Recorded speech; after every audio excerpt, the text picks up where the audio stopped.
I am talking about Season 2 of Loki, Episode 4, and I'm breaking everything down about it, the giant reveal at the end, and so much more. Alright, so we see our main man, Victor Timely. He plays a very big part in this episode. And, well, we don't really know what happens to him at the end.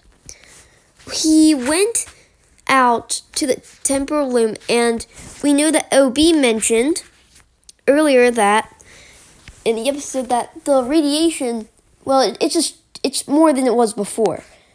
That's why Mobius is like more scared than he was last time. So he's like, nah. But then Victor's like, sure, I'll go. And you'd figure he looks scared because we hear Sylvie say he seemed scared and He Who Remained didn't. My theory is that Victor wanted to go out there and volunteer because he knew this was going to happen.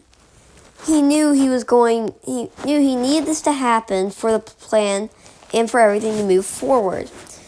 That really plays into my theory that He Who Remains is Victor Timely, that they're connected. That they're like, And we also see the people who are all gathered in the cell. They tried to form a rebellion, but nah. Renslayer and Miss Minutes are like, nah. So then, whenever that, they get absolutely wrecked. But Brad, he gets brought with Miss Minutes and Renslayer. And, well, they capture Victor. And they have to interrogate him. And there was something that I don't know how I feel about yet. I'm going to have to let this sit on me, and maybe I'll make an update video. But something really funny, or not funny, but something that happened was, so Loki was in the TVA, right? And he had to do something. And he went up there. He saw another version of himself in a phone ringing. And he pruned the other version. Just how earlier in the series, the other version, he got pruned by somebody who he did not know, and a phone was ringing. So it's like going back on a moment that already happened earlier in a different branch, or in a different timeline, which I think is interesting. But the phone call, I thought was going to be something ominous. Some big reveal.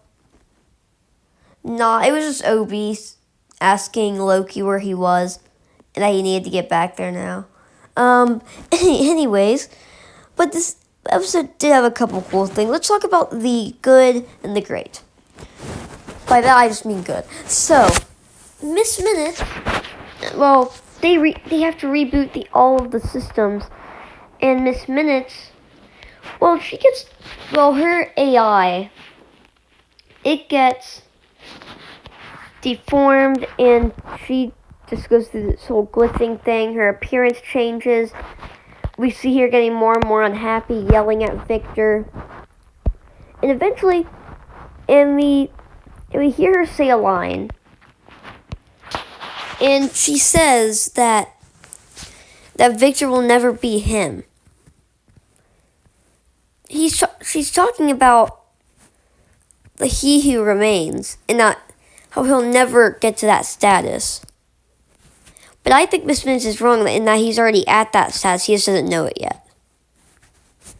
But anyways, that sequence was interesting. So I want to see, because people have had theories that Miss Minutes will be the main villain of this series, and I want to see how that's going to play out in the greater story, because they could go so many different ways now, especially now that Victor basically died when he went out because of the radiation from the temporal loom. And at the end of the episode, the temporal loom explodes. It explodes, and we just see them staring into the loom as the loom explodes, and the episode ends there. Literally. And Ravonna got pruned, Like, so much happened to where they are trying to set up something big. They're trying to set up the last 3 or 4 episodes. I don't know how many episodes are usually. I wouldn't know how many episodes they usually had. So if you all enjoyed this video or any of my other content, please consider subscribing. I'll see you in the next one.